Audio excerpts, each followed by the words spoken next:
এ তো সত্যি যে জুলাই সনদ এখন আর আমাদের সামনে ফোকাসে নাই, আছে কথাবার্তা বলছি, কিন্তু জুলাই সনদ সংসদে তো আসবে না, সংসদকে তো অস্বীকার করতে পারবে না, সংসদের মধ্যে দিয়েই যেতে হবে। তাহলে কি দাঁড়ালো? অধ্যাদেশগুলোর যা পরিণতি হয়েছে ওগুলো তো ফিরে আনতে পারবেন না। অতএব এখন আবার যে কমিটিটা নতুন করে হবে বা হবে না বা কি হবে আমি জানি না, একটা তো হবেই। সেই জায়গাতে যেগুলো যেগুলো বলবে সেগুলোই পাশ হবে, এবং বিরোধী দল ওরকম করে দাঁড়িয়ে বলতে পারবে না this far and no further. এরপরে যদি যাবার চেষ্টা করে তাহলে দাঁড়িয়ে যাব, আমি বাঁধবো না। আমি শ্রমিকের জন্য এটা চাই, অর্থনৈতিকভাবে এই জিনিসটা চাই। জিনিসপত্রের দাম বেড়েছে, গ্যাসের দাম বেড়েছে, তেলের দাম বেড়েছে, সমস্ত জায়গায় একটা একটা করে যে সংকট তৈরি হচ্ছে, তার জন্য একটা বিরোধী দল দাঁড়ালো কিংবা শ্রমিক শ্রেণী দাঁড়ালো এবং শ্রমিকের জন্য এই কাজটা করা হোক। এরকম হয়নি। দেখেছেন না কতগুলো কমিশন হয়েছিল সংস্কারের? 19টা বোধ হয়। একটাই এখন আছে, সেটা হচ্ছে সংস্কার কমিশন, যেটা ঐক্যবদ্ধভাবে করবার চেষ্টা করা হলো। সেটাও এখন প্রায় মৃত, তো নাই বাস্তবত, কিন্তু যেটা আছে সেইটা নিয়ে আমরা কোন দিকে যাব তার ডাইরেকশন ক্লিয়ার না। আবার সরকার পক্ষের কথা আমি বলি, তারা কি বলছেন? আমরা অক্ষরে অক্ষরে জুলাই সংসদ বাস্তবায়ন করব। আরে আমি অক্ষরে অক্ষরে বলছি, আর জাফর ভাই বলছি তুমি তো একটা অক্ষরও বিশ্বাস করো না। কোনটা সত্যি? মানুষ কি বুঝবে সত্য কোনটা দিয়ে যাবেন, কিরকম করে লড়াই করবেন? এটাতে শ্রমিকের কোনো স্বার্থ আছে? এই যে সংশোধন হবে বা সংস্কার হবে কিংবা যে পরিস্থিতি চলছে, এটার মধ্যে শ্রমিকের স্বার্থ কোথায়, কিরকম করে আছে, এবং সেই স্বার্থকে কিরকম করে সামনে আরও বেশি প্রমিনেন্ট করে নিয়ে আসবেন যাতে সেটা বাস্তবায়ন করা যায় আগামী 5 বছরের মধ্যে। সেরকম সম্ভাবনা কি কি দেখেন? আমার কথা বলতে একটু লম্বা হয়ে যাচ্ছে।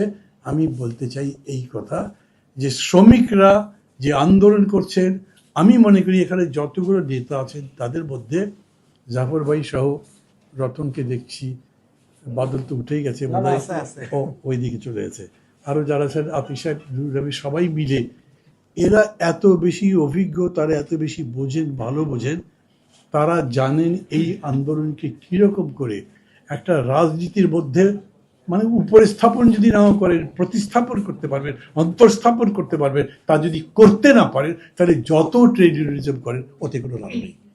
আপনি কিসের কতগুলো সোশ্যাল বেনিফিটের জন্যে, বেতন বৃদ্ধির জন্যে অথবা ইনক্রিমেন্টের জন্যে বা ওভারটাইমের জন্য আন্দোলন করবেন, তো সব মিলে 100 টাকা আর জিনিসের দাম হয়ে গেল 110 টাকা, কী লাভ?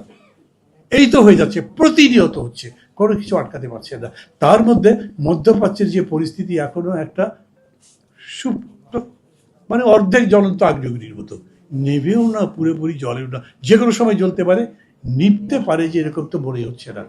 গতকালকে ট্রাম্প যেরকম করে বলেছেন তার জবাব যেরকম করে ইরান দিয়েছে, মনে হচ্ছে ইরান বলেছে আমরা যুদ্ধের প্রস্তুতি নিয়েই রেখেছি, আর ট্রাম্প বলছেন না ওরা যে প্রস্তাব করে দিয়েছে এগুলো গ্রহণযোগ্য নয়।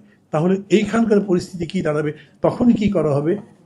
মানে কিরকম অদ্ভুত বিষয় না, বিশাল বিশাল লাইন চলছে, তেল পাওয়া যায়, খালি গাড়ি দাম বাড়িয়ে দিয়েছে, একদিনের পরেই দাম ওই ভিড়গুলো কমে গেল।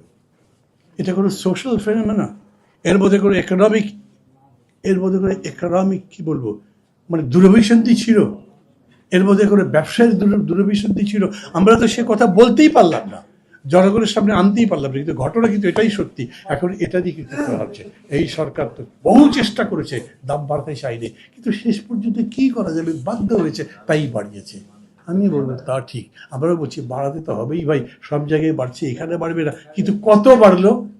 আমার জনজীবনের পরিস্থিতি কি হলো?